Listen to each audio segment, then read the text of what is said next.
Assalamu alaikum, Dr. Abdulaziz Mosaad.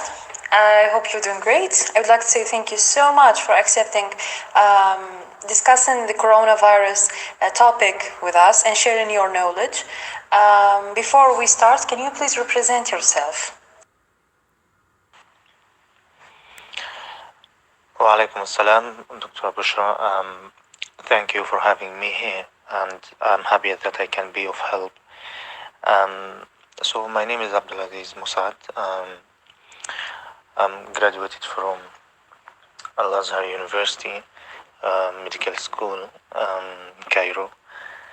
I had my internship here, then in the Al-Azhar University hospitals, and then I had my training in anesthesia and intensive care units in the Ministry of Health and Population in Egypt for 1 year.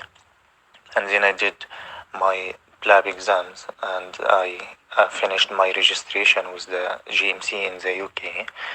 So, and then I came and started working here in Queen's Hospital and King George's Hospital in London for about 1.5 years now as a middle grade doctor in A&E and ITU.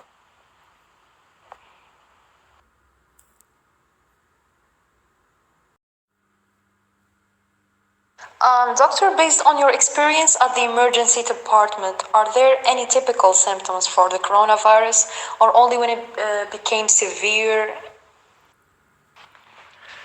So there are common symptoms for the coronavirus, and there are less common symptoms. So we tend to see more patients with dry cough and fever. So these two are the most common symptoms in mild and moderate cases of the COVID-19. The other common symptoms is shortness of breath or difficulty in breathing, but we only see that in the severe cases.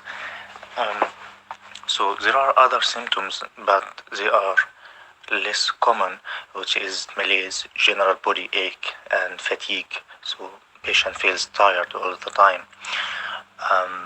Another less common symptoms are the flu symptoms, coryzal symptoms like sore throat and runny nose. We also can see in some cases hemoptysis, but we can see a patient with only a fever, and we have seen many patients with only a dry cough without a fever.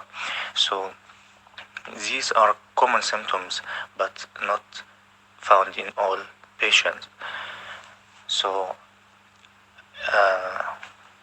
in any patient who comes with fever only or a dry cough only or even a flu symptoms, we treat or deal with the patient as a coronavirus until proven otherwise.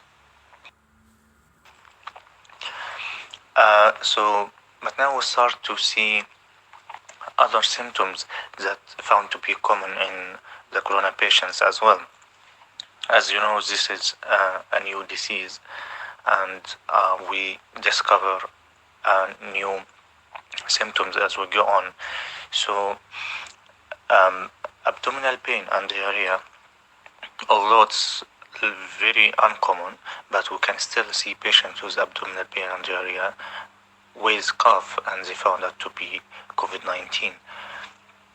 Also anosmia or hyposmia, which means the loss of taste or smell, can also be found on corona patients.